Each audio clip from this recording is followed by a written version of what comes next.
Hello guys! Welcome to my channel, Sir Ren's TV. Kumusta? I hope that you are in good condition. Even we are still in the midst of conquering this crisis brought by this COVID-19 pandemic. Sino ba sa inyo ang mahilig magbasa at magsulat? At gustong matuto about grammar? Kung paano ba magsulat at magbasa fluently and accurately. So kung kayo ba ito, tara samahan niyo ako sa aking video today at ituturo ko sa inyo lahat ng aking nalalaman tungkol sa grammar. But before that, don't forget to click subscribe, share, and like this video. And as well as don't forget to click the bell button in order for you to be updated sa lahat ng mga videos na i-post ko or i-upload ko sa YouTube about tutorial. So before we start, it is better for us to know what's the basic in grammar. And that is the parts of speech. Bakit kaya natin kailangang pag-aralan ang parts of speech? Since pwede naman natin pag-aralan lahat about grammar. Ano kaya ang dahilan kung bakit napaka-importante ng grammar or ng parts of speech sa grammar? So, lalaman natin ito sa video ito. Kaya, huwag niyong kalilimutan na panoorin ang video ito from the beginning at the end of this video, because I will show you what is the importance of grammar and at the same time the parts of speech in grammar. Ano kaya ang grammar? So let's now begin with our lesson.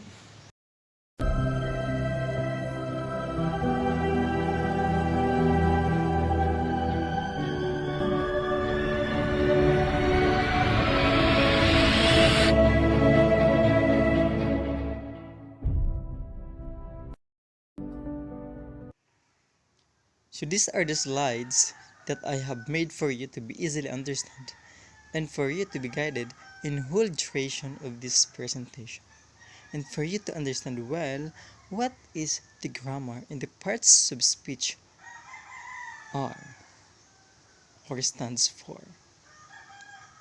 So now, let's begin with the word grammar. So what grammar stands for?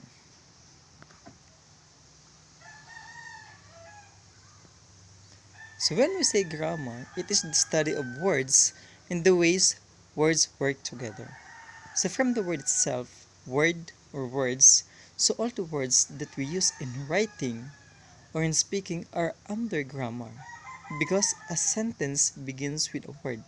So if we use all the words in a sentence, it works together to become a sentence and become a paragraph. It is also an invisible force that guides us as we put words together into sentences.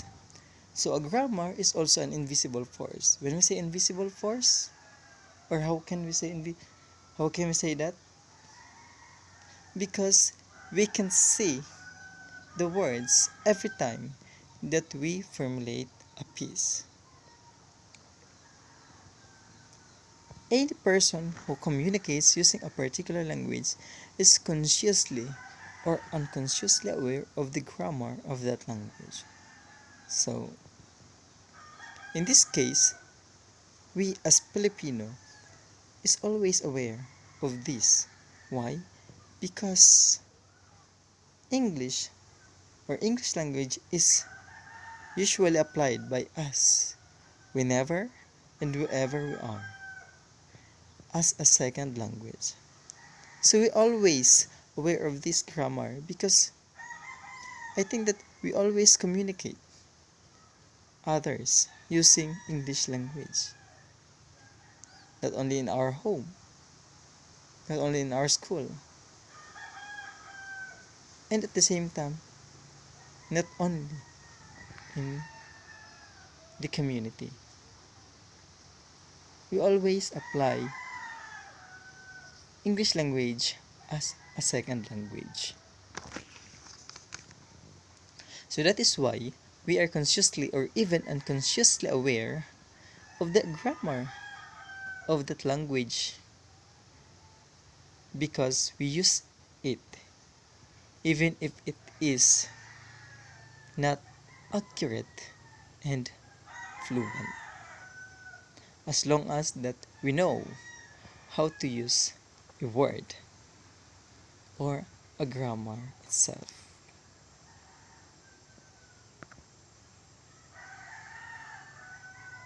So any questions so far about grammar?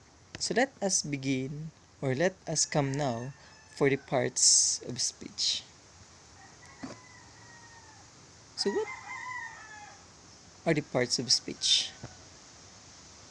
So when we say part of speech, it is a traditional class of words distinguished according to the kind of idea denoted in the function performed in the sentence. So as what I have said a while ago, that parts of speech are very important for us to know because grammar begins with a word. In the parts of speech are the words we use in speaking, in writing, or that we so-called in grammar. So, ano kaya ang part of speech? From the word traditional, so very old. From the start of the language, part of speech is there. Why? Because part of speech distinguish that kind of idea or function a word performed in a sentence. It could be an action, it could be a name, or as well as describing, etc., etc. So, it denotes how a word function in a sentence. So that is the part of speech.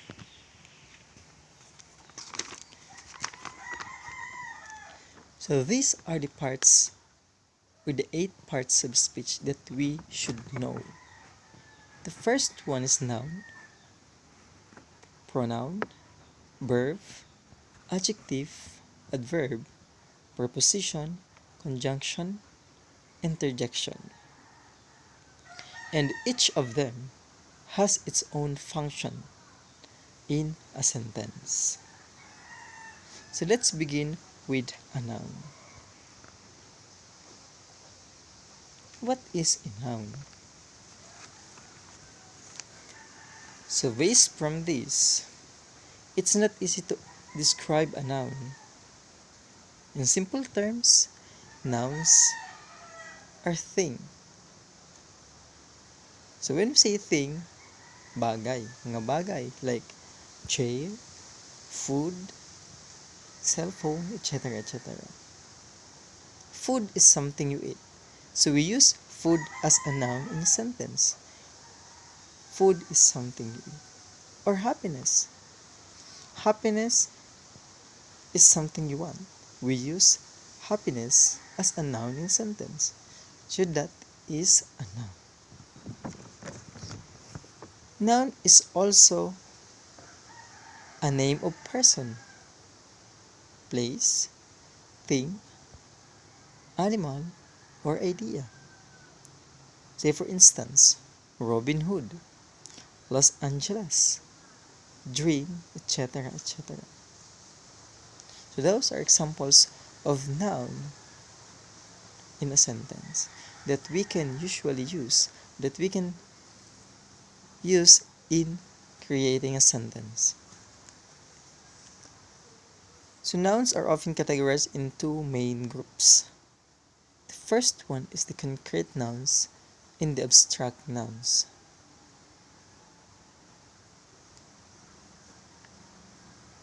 So when we say concrete nouns, can be touched. We can easily touch, we can see, we can hear, and we can touch. That is the concrete. Kasi konkreto.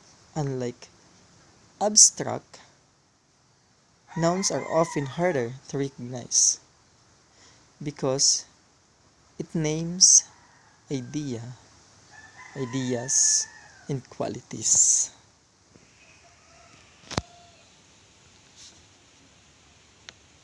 Examples. So as you can see in these examples, in concrete nouns, there are three categories: people, places, and things. So those categories can be touched, can be see, can be here. Example in people: boy, teacher, parent, aunt, Mr. Jones, and Dr. Holly. How about in places? School, Earth, Chicago, America, or Erica, Madison Avenue.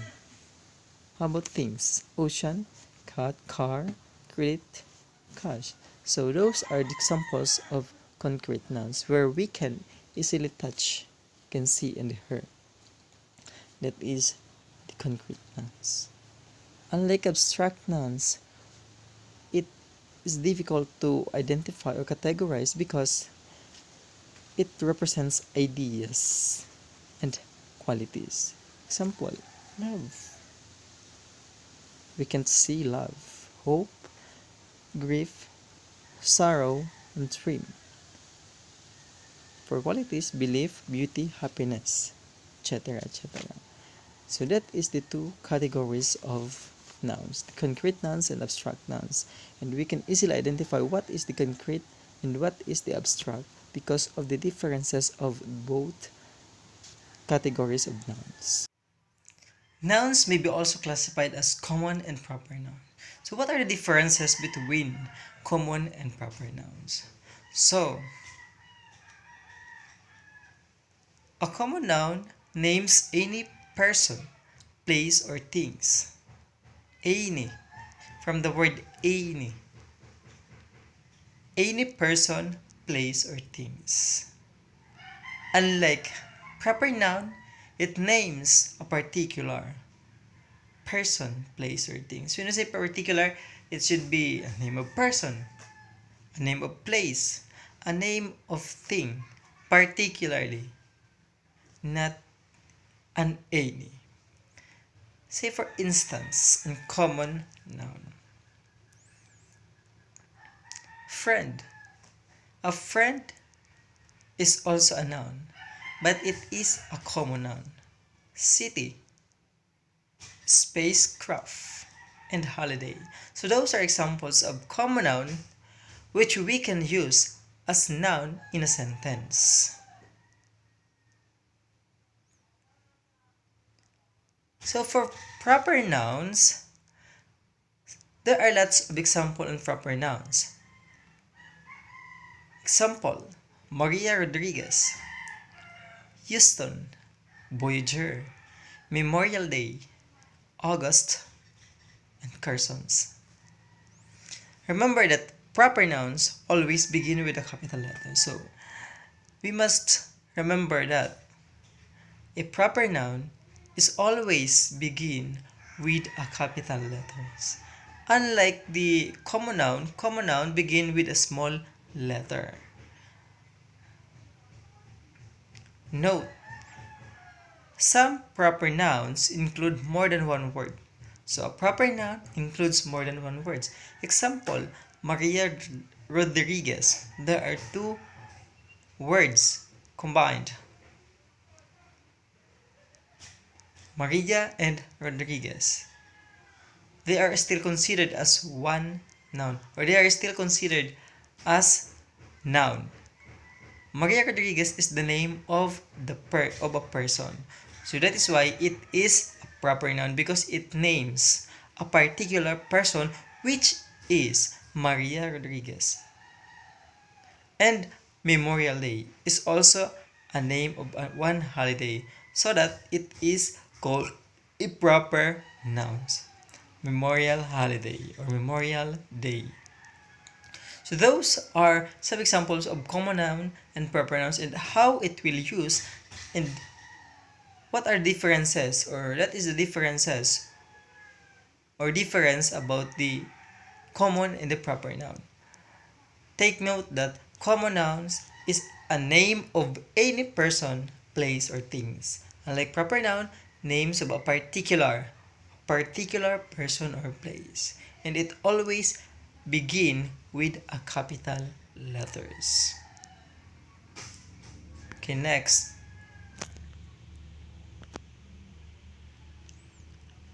Let's come now for the compound nouns, which is also a type of noun. So when we say compound nouns, it includes more than one or more than one word. As what I have said, that compound, more than one word. Compound, it is a two word combined. It is either separated, hyphenated, or a single word. When we say single word, it is two words combined in only to form one word. That is a compound noun. Such words are compound nouns. So compound nouns can take three different forms. So compound nouns can take three different forms. So there are three types of or forms where compound nouns has or have. The first one is the two words. So when we say two words, from the word itself, two words. But it is not a form into one word or single word. Example, first aid. That is two words combined. First and aid. That is why we have first aid. Next is coffee roll. So that is also a two words combined. That's why we have two words. Coffee roll. Another example is sleeping bag. Sleeping and bag. So those are some examples of two words compound nouns. So let's come now for the hyphenated words. So what is the difference between hyphenated words to two words? So as what I have said, that two words is a two compound or a two word combined to form a word, but two words, not a single word. So when we say hyphenated words, it is through hyphen. Hyphenated nga. Through hyphen. Makikita mo may hyphen dyan na nakalagay. So example, ambassador at charge. Pwede rin sergeant at arms. Pwede rin babysitter. So dito makikita natin na merong hyphen sa bawat salita. So that is the hyphenated words. So from the word itself, hyphenate or hyphenated words. So hyphenated compound words. So mayroon siyang hyphen. So what I have said, example, ambassador at charge, babysitter, sergeant at arms, editor-in-chief, etc. etc. Those are some examples of hyphenated words. So let's come now for the single words. So single words, it is a compound nouns or a type of compound nouns which is combined by two words to become it single, to become it one word.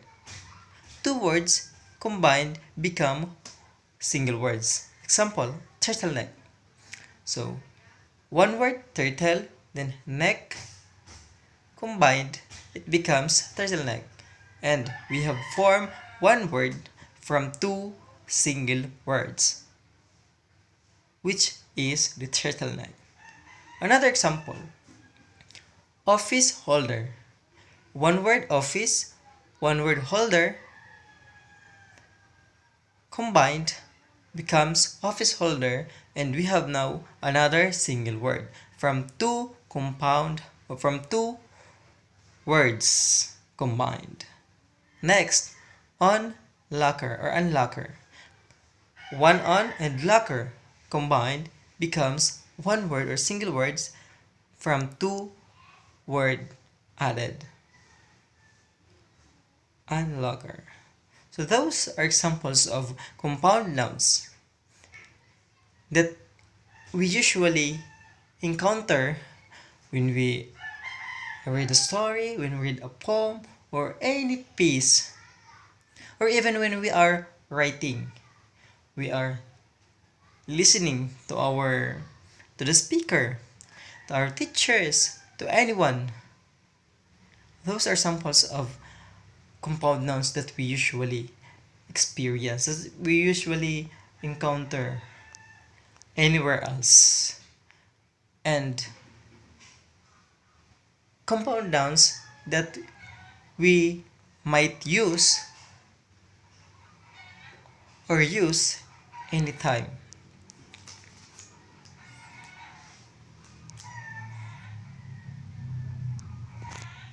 Okay, next. If there is a compound nouns, there is also a collective nouns. So let's come now for the collective nouns. So what should be collective nouns? Or what collective nouns stand for?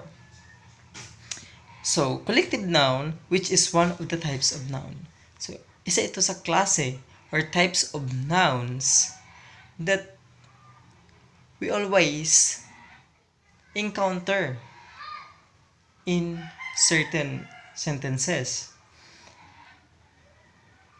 Types of noun that we always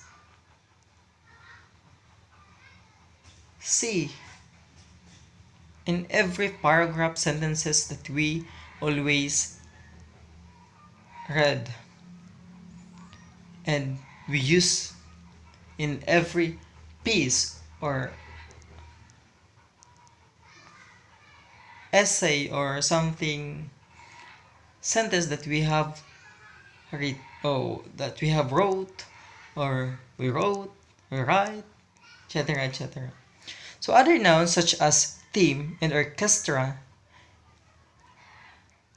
name groups of people or things. So when we say collective nouns, it names a group of people or things. Say for instance, a team of Ginebra, a team of San Antonio Spurs, an orchestra. They have see or saw or seen. Example of orchestra. It is a group of singers, musicians, etc., etc. That is an orchestra, which is under collective nouns. Take note that a collective nouns is a name of groups of people or things. These nouns are collective nouns. So those are a sample of nouns. Name group of people or things. Example, a band. So a band consists of a group, 4, 5, 6 members, etc., etc., or more. Class, colony, committee in charge, etc., etc. So those are groups of person. Congregation, crew, crowd, family, flock, gang. Herd, leg or league. Orchestra, swarm, team, tribe. So those are samples of a theme or a group of persons, place, or things that can be called as collective nouns or common collective nouns. But those are some of the common collective nouns. There are a lot of more collective nouns that we can use when we are writing a piece, when we are speaking, when we are listening. You always encounter that. Another one is, or take note. Take note that when a writer uses a collective noun for a subject, the verb must agree. Of course, it is very much important. So, when you use a collective noun for a subject, it should be agree with the verb, or the verb must agree with the collective noun that you are using or that you have used. Even though collective nouns represent a group of people or things. So it is very much important to us to identify first if the collective nouns that we are going to use is singular or plural. Even though it is represent a group of people or things. Most are singular unless S is added. So most of the collective nouns are singular unless that S is added. So if the collective nouns or example or a sample of collective noun has an S, it becomes a plural. But if not, it is singular. So we should identify first if it is singular or plural. So the verb must also plural if it is plural. If singular, the verb must also singular. It must be agree with the subject or the verb must agree with the subject. Example for the singular. Our French class sponsors 5 exchange students. So what is the collective nouns used? Class. The French class. So class is a singular because it hasn't or there is no S. That's why the sponsors or the verb sponsors use is also singular. That's why it is a singular. Our French class sponsors 5 exchange students. Another one for plural. The language classes sponsor 20 exchange students. The language classes sponsor 20 exchange students. So, how can we say that the collective nouns is a plural?